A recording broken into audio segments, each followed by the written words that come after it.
ഇപ്പൊ ഉദാഹരണത്തിന് വടിവാളോ മറ്റു ആണെങ്കിൽ നമുക്ക് ഇങ്ങനെ മേടിക്കാം. വടിവാളത്തെ ഉറയിലിട്ടിരിക്കുക. അപ്പൊ നമ്മൾ ഇങ്ങനെ തട്ടി പിടിച്ച് മേടിക്കുമ്പോൾ കത്തിയ ആളുടെ അറിയുകയും ചെയ്യാം. നമുക്ക് ഒന്നും കിട്ടില്ലെങ്കിലും ആ വാളിന്റെ പിടിയെങ്കിലും കിട്ടും.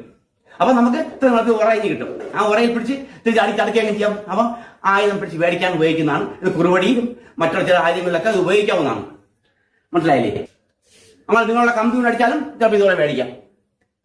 കൈ തട്ടിട്ട് ചവിട്ടി വാങ്ങുന്നു. ഒന്ന് കാണിച്ചേ, അടി അടിച്ചോട്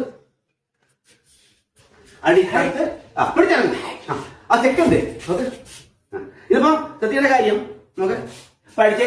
അപ്പൊ അടി തട്ടിയിട്ട് ഇത് സ്റ്റെപ്പൊന്നും വേണ്ട, ബോഡി വലിച്ചാൽ മതി. വേണ്ട, ഒന്നും കാണിക്കാം. അടിച്ചേ, ഈ തട്ടിയിട്ട് ബോഡി വലിക്കുക. അവിടെ നിന്ന് ഈ ചവിട്ടി ഇവിടെ കൈ ചവിട്ടേണ്ട അവരുടെ നെഞ്ചിലും കൊടുക്കാം. അല്ലെങ്കിൽ എവിടെ വേണോ, ഇപ്പൊ എവിടെ വേണോ ചവിട്ടാം. ഇത് എവിടെ വേണോ അങ്ങനെ ചവിട്ടാം. വേണ്ട, ഇപ്പൊ എവിടെ വേണോ ചവിട്ടാം. ഈ കമ്പാൻ വിട്ടില്ലെങ്കിൽ പിടിയിക്കാൻ